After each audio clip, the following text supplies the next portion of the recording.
रूसी कब्जे वाले क्रिमिया से भाग रहे हैं लोग। ये बड़ा अपडेट इस वक्त सामने आ रहा है। यूक्रेनी हमले के डर से क्रिमिया छोड़ने की जल्दी में दिखाई दे रहे लोग। क्रिमिया के लोगों को यूक्रेन से बड़े हमले का डर लगातार सता रहा है। इस बीच ये पलायन जैसी तस्वीरें भी सामने आ रही है। ज़ेलेंस्की बार बार कर रहे हैं क्रिमिया को वापस लेने का ऐलान। ऐसे में ऐसी खबरें निकलकर सामने आ रही है कि लोग यहां से बाहर निकल रहे हैं, क्रिमिया छोड़कर जा रहे हैं।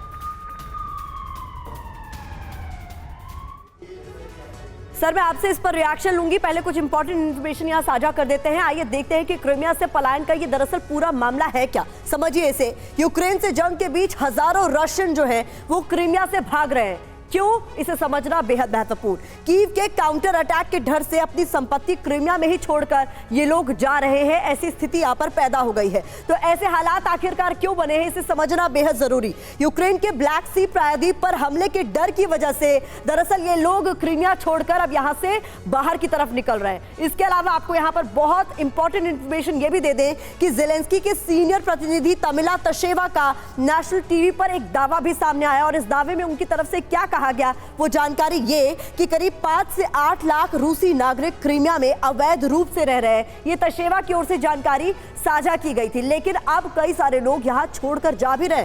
क्रिमिया रूस को जोड़ने वाली ब्रिज कर्च से होकर जा रहे हैं लोग। वही कर्च ब्रिज जहां पर यूक्रेन की ओर से हमला बोला गया था, तो उस हमले का ऐसा बदला लिया गया था कि यूक्रेन के कई शहर धुआं-धुआं हो गए थे। ज़ेलेंस्की क्रिमिया को वापस लेने का सार्वजनिक रूप से ऐलान कर चुके हैं और इस बारे में अभी हम चर्चा कर भी रहे थे सिवाच सर से। राकेश सर, सवाल मेरा आपसे यही है कि कब्जे का बदला क्या कब्जा करके ही लेंगे? यहाँ पर आपके जो वो तमाम एरियाज जो ईस्टर्न फ्रंट पे लड़ाई लगातार चल रही है, उन इलाकों को तो आप रशियन फोर्सेस से छुड़ा नहीं पा रहे हैं, लेकिन हम भी जानते हैं कि 2014 में रूस ने आपसे क्रीमिया छीन लिया। वही क्रीमिया जो रूस ने ही यूक्रेन को दिया था। तो अब जब जानते हैं आप कि पुतिन के लिए कितना क्रूशियल है, कितना इंपॉर्टेंट है स्ट्रेटेजिक तौर पर भी, अब आप क्रीमिया को टारगेट कर रहे हैं।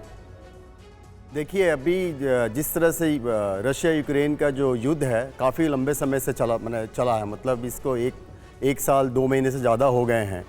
और अब जो रशिया के लिए जो ये चीज़ चल रही है कि अब उसकी इज्जत की बात आ गई है कि अब क्या होगा, क्योंकि रशिया ने सोचा था कि अब ये युद्ध ये पहले उनका ये सोचना था कि ये 2-3 महीने के में ही ये युद्ध खत्म हो जाएगा, लेकिन अब ऐसा उनको दिख नहीं रहा है। तो अब ये जैसे जनरल साहब ने भी कहा है कि अब ये मेजर ऑफेंसिव की तैयारी कर रहे हैं ताकि यूक्रेन को जल्दी से जल्दी सबक सिखाया जाए और ये युद्ध को इसको मतलब जल्दी ख़त्म किया जाए।